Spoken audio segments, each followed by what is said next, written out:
Sir చెప్పండి, సుమారుగా ఎంతమంది ఉంటుంది సార్ గవర్నమెంట్ సంబంధించిన పెన్షనర్స్ అందరూ సుమారుగా ఎంతమంది? సుమారుగా 20,000 మంది రిటైర్డ్ అయ్యారు. సీఎం గారు ఇప్పటి వరకు 2 సంవత్సరాల 2 నెలలు అవుతుంది, సుమారుగా 2 సంవత్సరాల 4 నెలలు అయ్యేస్తుంది. సుమారుగా నేనే ఉన్నాను. నా పేరు అన్మిరెడ్డి, జెడ్పిహెచ్ఎస్ బచ్చబొల్లారం అల్వాల్ మండల్ కింద వస్తాను. నేను 24 జూన్లో రిటైర్డ్ అయ్యాను. ఇప్పటి వరకు నాకు రావాల్సినవి ఇంకా 2 ఉన్నాయి. ఏమున్నది, లివ్ ఎన్కాష్మెంట్ ఉంది, టీజీఎల్ఐసి ఉంది. సుమారుగా 20 లక్షల రూపాయలు రావాలి. దీనికి 2 సంవత్సరాలు ఖాళీ బ్యాంక్ ఇంట్రెస్ట్ వేసుకున్నా సుమారుగా నాకు టోటల్ మొత్తం కొడితే ఒక 10 లక్షలు నష్టం జరిగింది అన్నట్ల. అయితే ఈయన ఎన్నో పనులు చేస్తున్నా, ఎన్నో ఉచిత పథకాలు ఇవన్నీ ఇస్తున్నా, బాగుంది, పర్వాలే. కానీ ఈ టీచర్స్, రిటైర్డ్ అయిన టీచర్లకు మనోవేదన గురి చేసి చాలా మంది చనిపోయాడు. కాబట్టి ఇకనైనా ఆయన మారతలేడు. ఎన్నిసార్లు చెప్పినా అదే దూరానికి వస్తున్నాడు. అంటే మీకు పైసలు ఎలా కూడా ప్రభుత్వ పథకాలు ఆపేయాలని చెప్పేసి కూడా అడిగిన పథకాలు ఆపమని మేమేం చెప్తలేం. మాము దాచుకున్న డబ్బు మాకు ఇవ్వమంటున్నాం, అంతేగాని ఏదో నీ ఇంట్లోకెళ్ళి తెచ్చి ఇవ్వమంటలేం. ఇది ప్రజల సొమ్ము. నీవెవరు?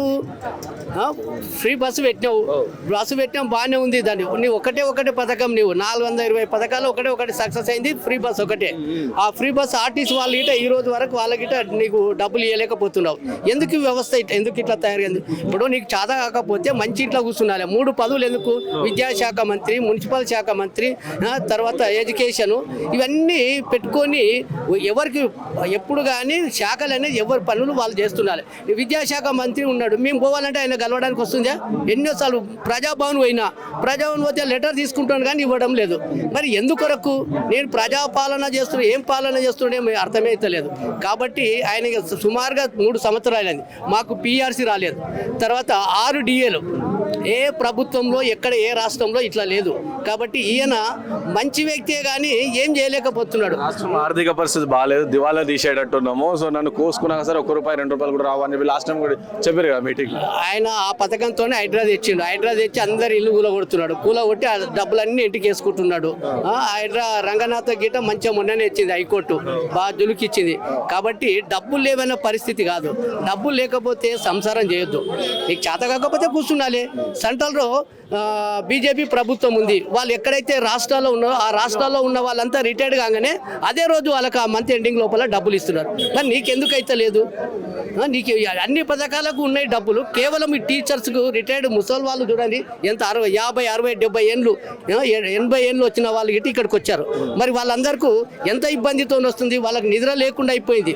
సో మరి పైసలు ఎందుకు అవుతున్నాయి? ఎమ్మెల్యేలు కావచ్చు, ఎంపీలు కావచ్చు, లేకుంటే ఎమ్మెల్సీ వాళ్ళ పెన్షన్లు అవుతలేమంట కానీ మీయే అవుతున్నాయి. వాళ్ళు 5 సంవత్సరాలు పనిచేస్తే వాళ్ళకు కావాల్సిన ఆర్భాటాలు అన్నీ ఉన్నాయి. ఎమ్మెల్యే కావచ్చు, ఎంపీలు కావచ్చు, వాళ్ళకు పెన్షన్ వస్తుంది, వాళ్ళు ట్రావెలింగ్ అలవెన్స్ వస్తుంది, టెలిఫోన్ బిల్లు ఇప్పటికీ ఎన్నిసార్లు పెట్టినా మళ్ళీ అదే బిల్లు. వాళ్ళకి లక్షల రూపాయలు ప్రజా ధనాన్ని వృధా చేస్తున్నారు. కాబట్టి అసలు ఈ ప్రభుత్వం అనేది ఎట్లా ఉండాలి? నిష్పాక్షితంగా కరెక్ట్ ఉండాలి. ఒకప్పుడు చెప్పినావు నాకు ఎవరు లేదు, ఒకటే బిడ్డ ఉన్నది, నేను చాలా మంచి పరిపాలన చేస్తున్నాడు. ఏం పరిపాలన చేస్తున్నా అర్థమైతలేదు. ఆయన మళ్ళా రేవంత్ రెడ్డి అంటే ఆ రోజు మేము చాలా మంది అరే మంచిగా చేస్తాడు అనే ఉద్దేశంతో చాలా మంది ఓట్లు వేయించినాం. కానీ మా అందరి ఆశలన్నీ అడియాసలు చేశాడు. కాబట్టి ఆయన ఇకనన్నా ఈ ఆగస్టు ఉంది కాబట్టి ఈ ఆగస్టు 15th లోపల అందరికీ మంచి చేస్తే బాగుంటుంది. ఆగస్టు సందర్భంగా ఒక మనకు స్వాతంత్రం వచ్చినట్లు ఫీల్ అవుతాం మేము. ఎందుకంటే మేము చాలా మనోవేదనతో ఉన్నాం. కనీసం ఆ డబ్బులు వస్తే పిల్లలకు ఇండ్లు కావచ్చు, తర్వాత మేము టాప్అప్ లోన్ తీసుకున్నాం, హౌసింగ్ లోన్ తీసుకున్నాం, పెళ్లిల కొరకు రకరకాల ఇబ్బంది పడి పిల్లలకు పెళ్లిళ్ళు చేశాం.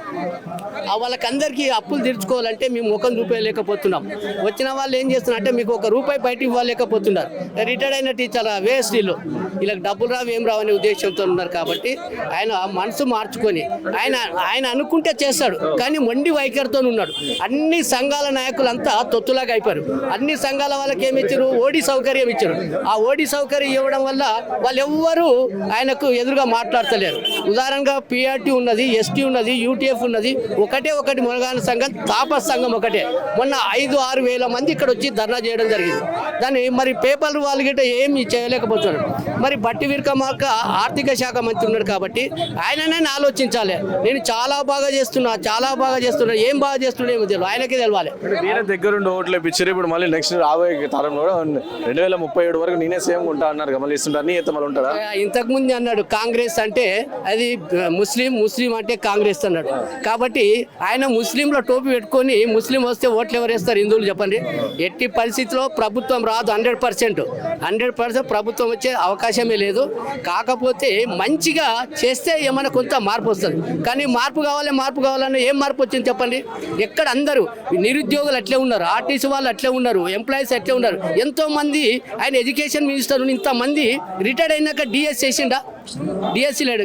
కేసీఆర్ వేసినటువంటి డిఎస్సీనే ఫుల్ఫిల్ చేశాడు. ఇంతవరకు డిఎస్సీ లేదు. పోలీస్ రిక్రూట్మెంట్ పెట్టాడు. వాళ్ళు మొన్న చాలా మంది 20,000 వరకు ఖాళీలు ఉన్నాయన్నారు. ఇప్పటి వరకు 7,500 చిల్లర మాత్రమే వేశాడు. కాబట్టి వ్యవస్థలో ఎప్పుడెప్పుడే రావాలి. వితిన్ 1 ఇయర్ లోపలనే రిక్రూట్మెంట్ కావాలి. అవన్నీ పనులన్నీ సక్రమంగా జరగాలి. అట్లా చేస్తేనే బాగుంటుంది. కాబట్టి మరి చూస్తున్నాం మనం, రోజు ప్రజాధనాన్ని చాలా వృధా చేస్తున్నాడు. ఇప్పటి వరకు కొందరికి ఫిజికల్ హ్యాండిక్యాప్డ్ వాళ్ళకి పెన్షన్ ఇవ్వలేకపోతున్నాడు.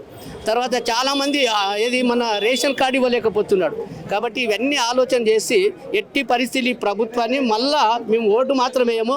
మా ఓటు ఒక 1000 మందికి వేపిస్తాం. మేము ఫోన్లు చేసి అందరికి చెప్పించి బీజేపీకి వేయమని చెప్తాం. అది ఏమైనా దేశంలో మోడీ గారు చాలా ప్రపంచ ప్రఖ్యాతవేత్త ఆయన.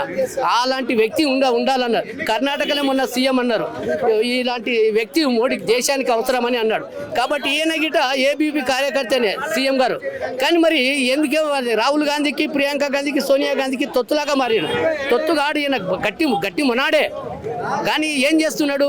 ఆ పదవి కాపాడుకోవడానికి వాళ్ళందరితో ఏదో మ్యాజిక్ చేయడానికి వస్తున్నాడు. కానీ అది కాదు. కాబట్టి దయచేసి ఇకనైనా ఆయన మా అన్ని డబ్బులు ఉదాహరణగా నేను 2 సంవత్సరాలు అవుతుంది, చాలా ఇబ్బందిగా ఉంది. కాబట్టి దయచేసి ఎంబడి ఇవ్వాలని మరి విజ్ఞప్తి చేస్తూ విన్నవించుకుంటున్నాను.